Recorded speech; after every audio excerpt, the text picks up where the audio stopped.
नमस्कार बच्चों, GSS विश्रासद maths की क्लास में आप सभी का स्वागत है और हैप्पी इंडिपेंडेंस डे। आज 15 अगस्त है, 75वां। हम कर रहे थे 6.3 को शुरू, है ना, क्योंकि 6.2 तो हमारी पिछली कक्षा में पूरी हो गई थी और उसका 10वां सवाल भी आप लोगों ने कर लिया होगा। अब ये 6.3 है, इसका जो पहला सवाल है इसमें अब बताइए कौन कौन से त्रिभुज समरूप है और समरूपता की कसौटी को लिखिए। यानी हमें युग्म दिए हुए हैं दो त्रिभुजों के और उनमें हमें देखना है कि इनमें समरूप कौन सा है और अगर है तो कौन से नियम का पालन करता है। ठीक है, तो जैसे हमारा पहला युग्म है ABC PQ R, इसमें एक कोण देखो, संगत कोण बराबर है ना, तो हम क्या लिखेंगे, त्रिभुज ABC व त्रिभुज PQR में कोण A बराबर, देखो कोण A बराबर क्या है, कोण P बराबर में मान कितना है 60, कोण B बराबर Q बराबर 80, कोण C बराबर कोण R बराबर 40। यानी इसमें तीनों कोण बराबर हैं, तो यहाँ पे कौन सा नियम लगेगा समरूपता के लिए। उससे पहले हम ऐसे लिखेंगे, त्रिभुज ABC समरूप है त्रिभुज PQR के। ये जो टेढ़ी मेढ़ी रेखा ना सांप जैसी, इसको समरूपता का प्रति चिन्ह बोलते हैं। ठीक है ना, तो कोण कोण कोण समरूपता की कसौटी से क्या है, ये पहला युग्म समरूप है। ठीक है ना, इसी तरह से दूसरे को हम देखते हैं ABC PQR 2, 2.5, 3, 6, 4 और 5। अब इसको देखते हैं कि किस में भाग देने पर अनुपात क्या आ जाए बराबर, क्योंकि हमारे पास भुजा दी हुई है, हमारे पास कोण तो दिया हुआ है नहीं।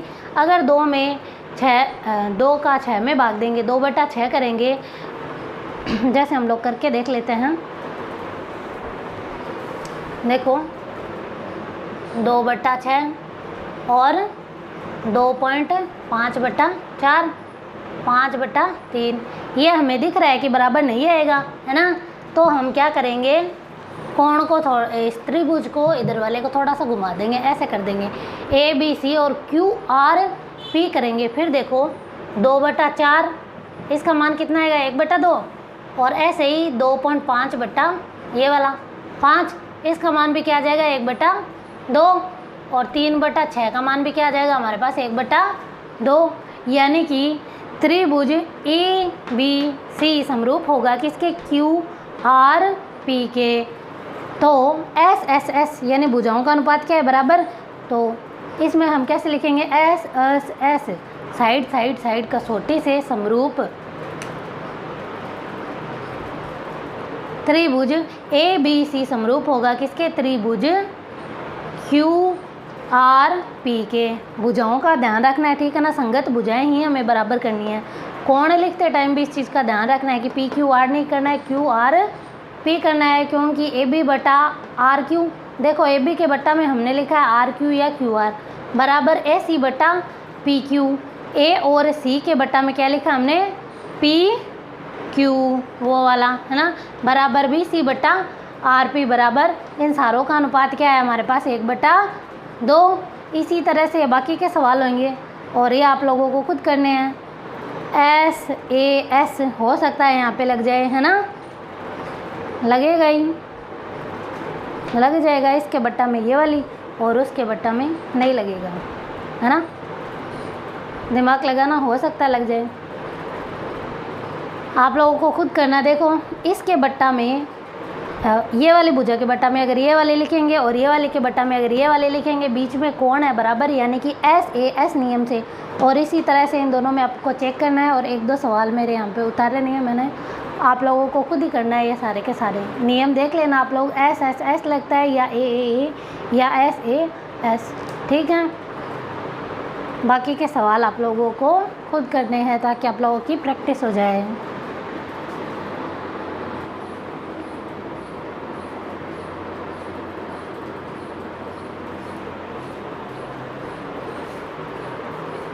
अब हम करते हैं इसका अगला सवाल, सवाल नंबर 2। आकृति में देखो क्या दिया, आकृति में ये वाली आकृति दी हुई है हमें, 2 समांतर रेखाएं हैं और एक क्रॉस का निशान। ठीक, हमें पता है जेड की आकृति बनती है तो इधर वाला कोण बराबर होता है ना।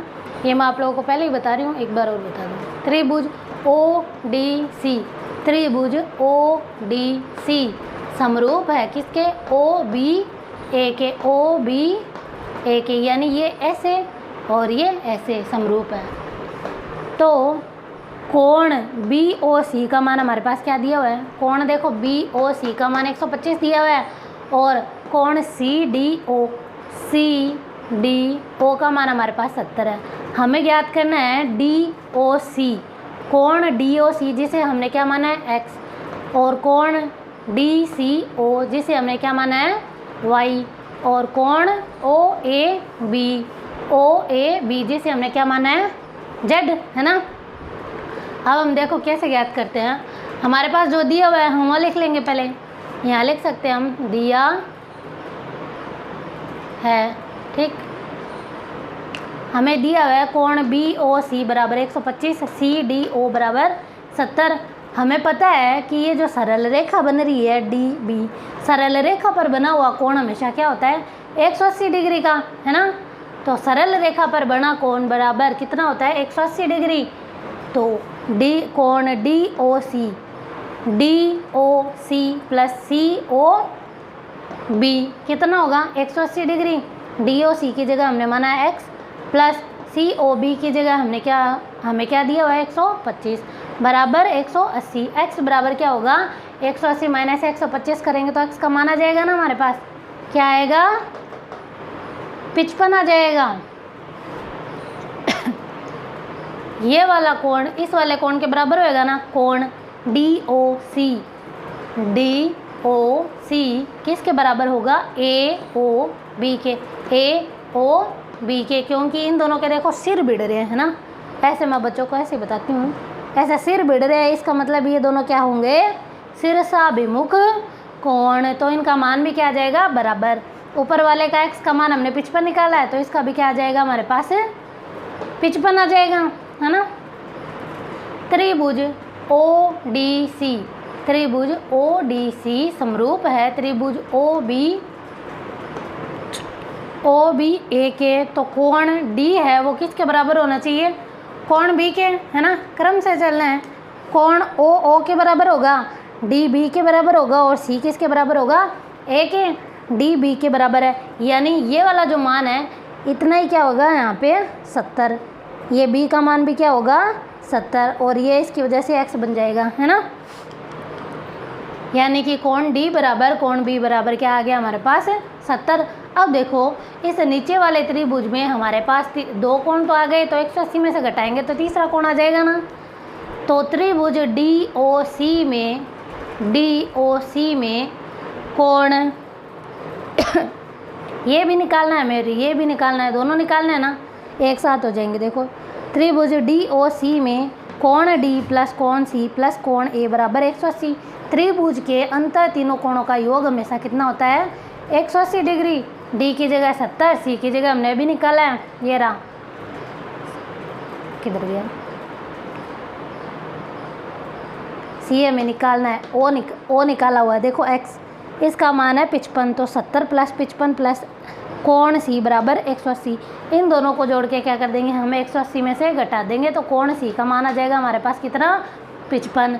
ये देखो y का मान आ गया हमारे पास 55, इसको हम y के बराबर भी लिख सकते हैं, y का मान आ गया हमारे पास 55। अब देखो जब दो समांतर रेखाओं को एक तिर्यक रेखा काटती है तो जो z की आकृति बनती है, ये देखो ये z की आकृति बन रही है ना, ये यहाँ पे यहाँ से ये यहाँ तक, है ना। जब z की आकृति बनती है तो ये वाला कोण इस वाले कोण के क्या होता है बराबर, यानी कि कोण y बराबर क्या होगा कोण z होगा, किससे एकांतर कोण से, यानी कोण c का जो मान है वो किसके बराबर होगा कोण a के। तो इसका मान z का मान भी क्या आ जाएगा हमारे पास 55 आ जाएगा। ठीक है बच्चों।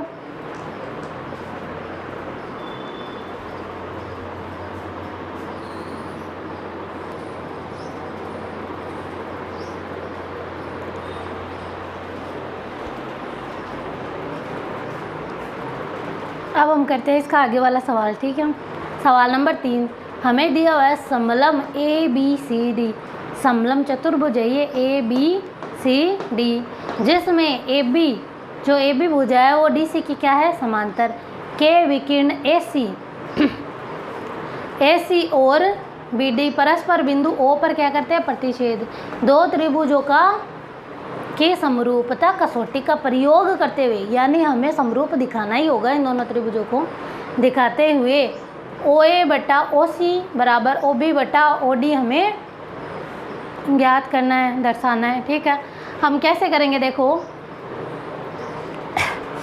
ये हमें दिया हुआ है एक चतुर्भुज, समलंब चतुर्भुज। हमें पता है ये दोनों कोण क्या होंगे, शीर्षाभिमुख बराबर होंगे। अगर हम इन दोनों त्रिभुजों की बात करें, ये दोनों शीर्षाभिमुख, x के बराबर में y r होगा और y के बराबर में क्या होगा, q। ये हमें पता है क्योंकि ये दोनों क्या है, एकांतर कोण, और इधर ये भी क्या है, एकांतर कोण। हमें पता है ये दोनों त्रिभुज क्या हो जाएंगे, समरूप हो जाएंगे, कोण कोण कोण नियम से, है ना। फिर अगर समरूप हो गए तो फिर संगत भुजाओं का अनुपात भी क्या हो जाएगा, बराबर। यानी कि हम आराम से क्या कर सकते हैं, ओ ए बटा ओ सी बराबर ओ बी बटा ओ डी हम ज्ञात कर सकते हैं। पर इसे लिखेंगे कैसे, देखो दिया है, वो यहाँ पे लिखा हुआ है, दिया है यहाँ लिख लेना चाहिए। ए बी समांतर डी सी और ए सी एक तिर्यक रेखा है। सिर्फ इसकी बात करें, ए सी अगर एक तिर्यक रेखा है तो हमें क्या दिया हुआ है, त्रिभुज डी ओ सी और त्रिभुज बी ओ ए में कोण y का मान किसके बराबर होगा, क्यू के, एकांतर कोण। अभी मैंने बताया z p के बराबर शीर्षाभिमुख, x r के बराबर एकांतर कोण, है ना। यानी कि ये दोनों जो त्रिभुज है वो क्या हो गए, एक दूसरे के समरूप। तो हम इसे कैसे लिखेंगे, इसलिए त्रिभुज डी ओ सी समरूप होगा त्रिभुज बी ओ ए के एंगल से, यानी कोण कोण कोण समरूपता की कसौटी से। ऐसे भी आप लोग लिख सकते हो, समरूपता की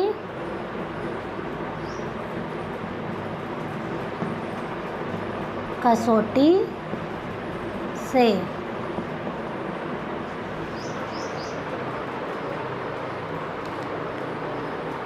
समरूपता की कसौटी से क्या होगा, भुजाओं का अनुपात भी बराबर होगा, है ना। तो हम क्या लिख सकते हैं कि भुजा ओ बी बटा ओ डी बराबर क्या होगी, ओ ए बटा ओ सी, ओ बी बटा ओ डी बराबर ओ ए बटा ओ सी। यही हमें क्या दिखाना था, दर्शाना था।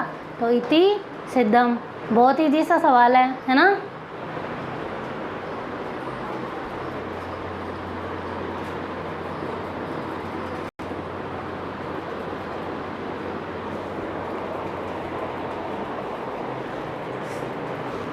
अब हम लोग करते हैं आगे वाला सवाल, ठीक है। सवाल नंबर 4, 3 तो हो गया। आकृति में क्यू आर, ये आकृति दी हुई है हमें, इसमें क्यू आर बटा क्यू एस बराबर क्यू टी बटा क्यू टी बटा पी आर दिया हुआ है, तथा कोण 1 बराबर में कोण क्या दिया है, 2।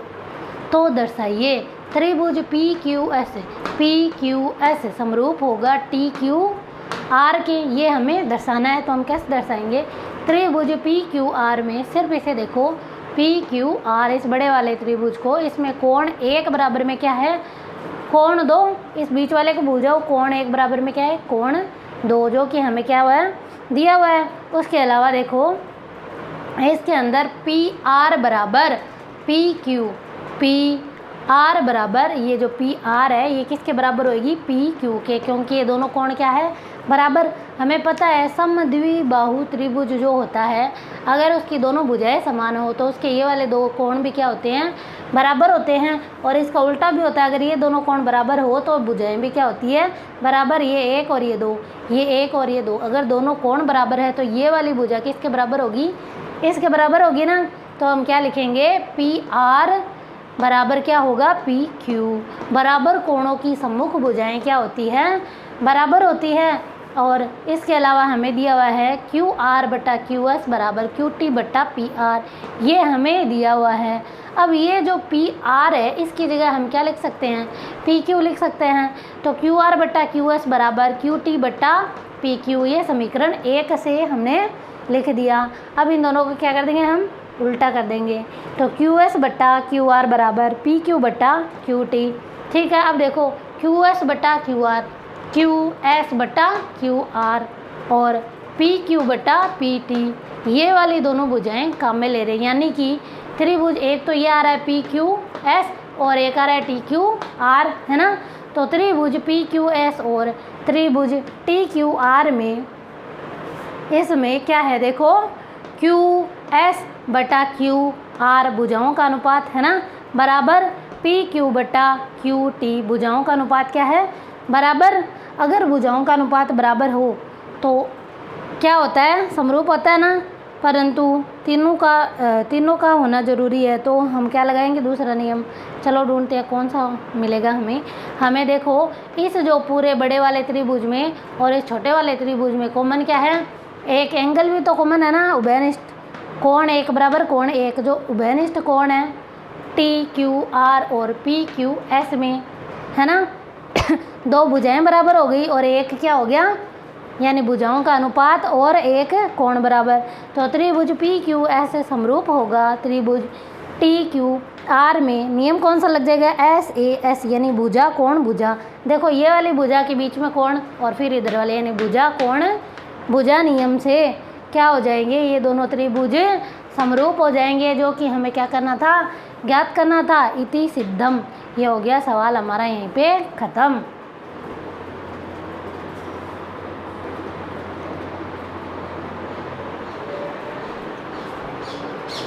इसी तरह से अब करते हैं अगला सवाल, सवाल नंबर 5, जिसमें हमें दिया हुआ है त्रिभुज पी क्यू आर, त्रिभुज पी क्यू आर की भुजाओं पी आर और क्यू आर पर क्रमशः बिंदु एस तथा टी इस प्रकार स्थित है कि कोण जो ये पी है ये किसके बराबर है, कोण आर टी एस के बराबर। तो दर्शाना है हमें कि आर पी क्यू समरूप होगा किसके, आर टी एस के। ध्यान देना एस से ऐसे नहीं है, ये एक तो ऐसे है और एक ऐसे है, ठीक है ना, इसलिए हमें थोड़ा सा यहाँ पे भुजाओं में ध्यान देना होगा। तो हमें सिद्ध क्या करना है, हम पहले लिखेंगे सिद्ध करना है त्रिभुज आर पी क्यू समरूप है त्रिभुज आर टी एस के, ये हमें सिद्ध करना है। और हमारे पास दो त्रिभुज है, त्रिभुज आर पी क्यू और त्रिभुज R T S, R P Q और आर टी एस, ठीक है। ये दो हमारे पास त्रिभुज है जिसमें हमें कोण पी किसके बराबर दिया हुआ है, आर टी एस के। तो हम इसको कैसे लिखेंगे, कोण आर पी क्यू बराबर कोण आर टी एस, ये हमें दिया हुआ है। इस पी को हम आर पी क्यू भी लिख सकते हैं, ठीक है। उसके अलावा ये जो आर है ये क्या है, इस छोटे वाले त्रिभुज में और इस बड़े वाले त्रिभुज में दोनों में ही क्या है, कॉमन है। तो हम क्या लिखेंगे, कोण पी आर क्यू बराबर कोण टी आर एस, ये क्या है, एक उभयनिष्ठ कोण है। तो आर पी बटा क्या हो जाएगा, आर टी। देखो ये वाला ऐसे है और ये वाला ऐसे है, संगत भुजाओं का अनुपात बराबर करते हैं, क्योंकि दो कोण बराबर आ गए ना, संगत भुजाओं का अनुपात क्या हो जाएगा, बराबर। समद्विबाहु जो हमने अभी थोड़ी देर पहले किया था, समद्विबाहु त्रिभुज का नियम लगेगा संगत। अगर किसी त्रिभुज के दो कोण क्या हो, बराबर हो, तो क्या होगा कि उनकी संगत भुजाएं भी बराबर होंगी, यानी ये वाला कोण और ये वाला कोण, और इसमें भी ये वाला और ये वाला क्या है, बराबर है। तो क्या लिखेंगे, आर पी बटा आर टी बराबर पी क्यू बटा टी एस, ठीक है। अगर वहाँ से समझ में नहीं आए तो यहाँ से पकड़ लेना अपने, पी आर बटा आर टी टी आर या आर टी, ठीक है, और पी क्यू बटा टी एस, ठीक है। ये हो गए हमारे पास भुजाओं का अनुपात समान। तो देखो एक तो कोण मिल गया और दो क्या मिल गई, हमें भुजाएं बराबर मिल गई। तो एस समरूपता की कसौटी से क्या होगा हमारे पास, त्रिभुज आर पी क्यू समरूप होगा त्रिभुज आर टी एस के, इति सिद्धम।